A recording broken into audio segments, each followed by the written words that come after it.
U trenutku kad je na Hrvatskom zavodu za zapošljavanje prijavljeno više od 230.000 ljudi, pronaći posao pravo je umijeće. Uz uobičajene probleme s kojima se svi susrećemo, slijepe i slabovidne osobe suočavaju se s dodatnim poteškoćama i predrasudama. Evo priče. Kada je prije 7 godina Vanja diplomirao povijest na Hrvatskim studijima u Zagrebu, znao je da će zbog svoje visoke slabovidnosti teško pronaći posao. U razdoblju koje je proveo na burzi javio se na više od 250 natječaja za posao. Trenutačno je zaposlen, ali već za nekoliko dana ponovno ostaje bez posla. Imam 32 godine i mislim da trebam stati na svoje noge i ne ovisi to nikom i ničemu i jednostavno to je zapravo želja nas i slijepih i slabovidnih da ne ovisimo nikomu i ničemu milostinji i jednostavno da zaradimo za svoj život. Sličnu priču dijeli i 6200 slijepih i slabovidnih osoba u Hrvatskoj. Iako su ih poslodavci zakonom obvezni zaposliti, na burzi rada su, tvrde, nepoželjni. Broj zaposlenih slijepih osoba u prošloj godini kao i u onoj prije se može nabrojiti nažalost na prste jedne ruke i kažem, kad se zaposli jedna slijepa osoba smatramo to velikim uspjehom, a ne bi trebalo biti tako zato što smatram da znanja, kompetencije, radne sposobnosti slijepih osoba nisu ograničeni njihovom sljepoćom. Iz udruge poručuju kako društvo i dalje ne vjeruje u potencijale slijepih osoba, a socijalna politika slijepe osobe gleda samo kao korisnike socijalnih usluga. Najčešće zapreke za uključivanje slijepih na tržište rada s jedne strane predrasude poslodavaca o njihovim mogućnostima i potencijalima u smislu da neće imati dodatnih poteškoća jer zapravo razmišljaju da osobe s invaliditetom češće poboljevaju, da su češće na bolovanje, da im je smanjena radna učinkovitost, da trebaju dodatne adaptacije radnog mjesta, uvjeta rada i sl. Zato se europskim projektom Učinite prvi korak 20 slijepih i slabovidnih osoba pokušava integrirati na tržište.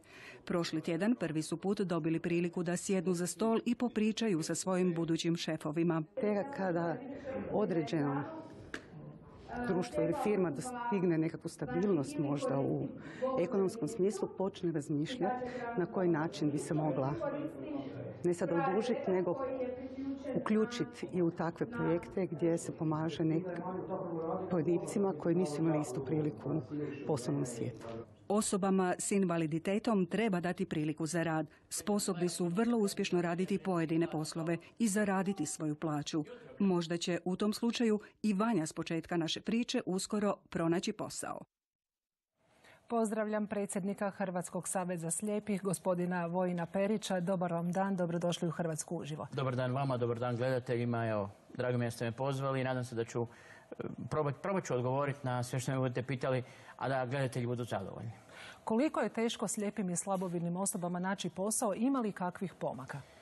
Pa to je toliko teško da je nama zapravo svako radno mjesto koje dobijemo više nego ne znam koliko simpozija i ne znam koliko nekih sastanaka, organiziranih projekata i tako dalje.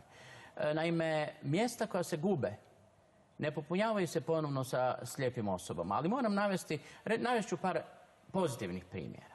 Imamo jednu Narodnu banku gdje je radila slijepa osoba i izgleda će opet, po svemu sudeći kako ide natječajni proces, biti primljena druga slijepa osoba. Ali imamo Sabor Republike Hrvatske gdje je radila slijepa osoba, otišla u mirovinu i dalje imaju telefonsku centralu, nisu htjeli, usuđujem se reći, primiti slijepu osobu. Imamo Poreznu upravu u Ministarstvu financija gdje se nadamo da će primiti slijepu osobu koja je radila 9 godina na ugovor o djelu. I evo čekamo odluku da se konačno primi u normalan radni i tako dalje i tako dalje. Slijepe osobe su osobe, ja bih rekao, pune kompetencija. Kompetencija koje ne slutite od njih. Dakle, to su ljudi koji su informatički obrazovani, to su ljudi koji su u svojoj struci, bilo maseri, bilo prevoditelji, dakle, potpuno u struci, jer moraju biti bolji od drugih. Da bi otvorili sebi put, iskazali su veći interes kod učenja, kod educiranja i tako dalje, da bi otvorili sebi put i zaposlili se. A vjerujte mi, na fakultetu, u školi, morali su puno više uložiti truda da bi postigli ono što jesu, u smislu da se pripreme i da čekaju posao. Zapošljavanje je samo jedan od problema. Nedavno je Hrvatski savez slijepih uputio jedan dramatični apel, pismo državnom vrhu. Citiram samo 2 rečenice. Pa piše u pismu, pišemo vam u ime građana drugoga reda 6200 slijepih osoba čiji je bijeli štap spao na prosjački. Uskoro će Hrvatski savez slijepih obilježiti 70 godina postojanja, a jedina moguća i izgledna manifestacija povodom te obljetnice bit će ključ u bravu. Kako je došlo do takve situacije? Ako bude novaca za ključ. Šalim se. Naime, stanje je doista dramatično.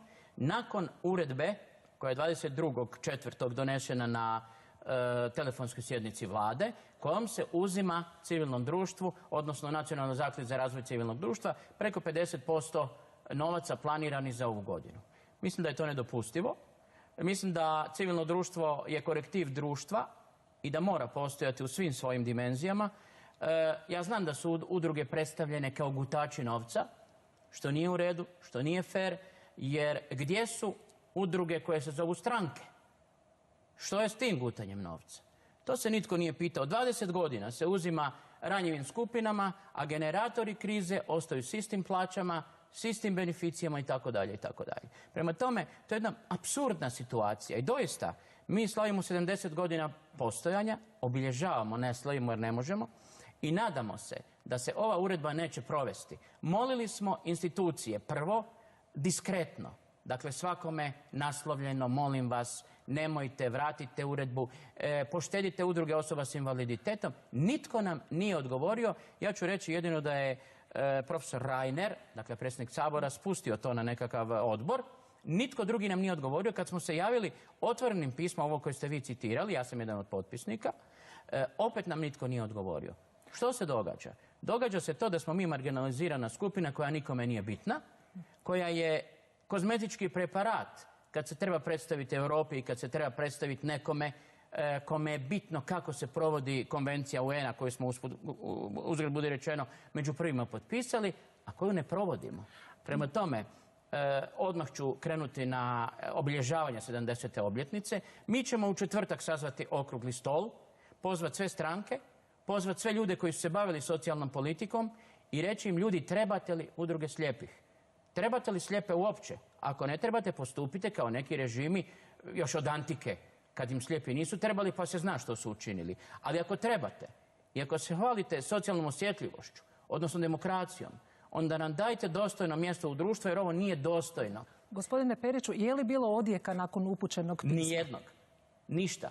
Ja jedino moram zahvaliti medijima, dakle vama, dakle svim medijima koji su to prenijeli. Ali nitko se nije očitovao i nitko nam ništa nije javio. Kao što se, vjerujte mi, anticipiram to, nitko neće javiti na ovaj naš okrugli stol u četvrtak 16.6. na dan osnivanja Hrvatskog saveza slijepih. Gospodine Periću, možete mi reći koji je vaš idući poziv uz taj okrugli stol i postoje li još neki načini financiranja dok političari ne pronađu neki novi model? Postoji način da se konačno ustanovi upravni odbor Nacionalne zaklade koja to doista, dakle financiranje civilnog društva provodi po europskim mjerilima, po standardima koje je usvojila od europskih projekata, ali reći ću za kraj još nešto.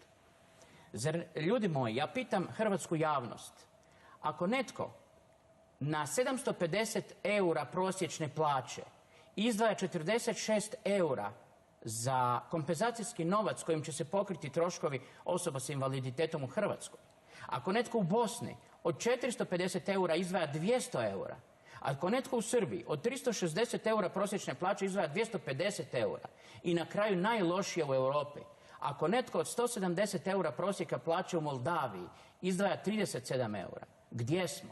Ja vas molim, bilo koga, političare, bilo koga, za jedan konkretan odgovor i reći ću jedan zahtjev. Mi zahtijevamo, više ne molimo, nego zahtijevamo kao građani, ravnopravni građani ove zemlje, da svaka potpuno slijepa osoba ima pravo na tuđu njegu i pomoć i da ima pravo na osobnu invalidninu. Slijepa osoba nema pravo na osobnu invalidninu jer je sljepoća svedena na boljeticu. Svedena je na ogrebotinu s kojom se može dobro živjeti. Ako može, pa dajte nek nam se još netko pridruži dragovoljno. Evo. Gospodine Periću, hvala vam lijepa. Hrvatska uživo pratit će Hrvatski savez slijepih. Hvala vam puno kao i uvijek što ste pratili. A 20-ak djece s posebnim potrebama iz Vrgorca i Pule drugu godinu zaredom nastupilo je s profesionalnim modelima na 6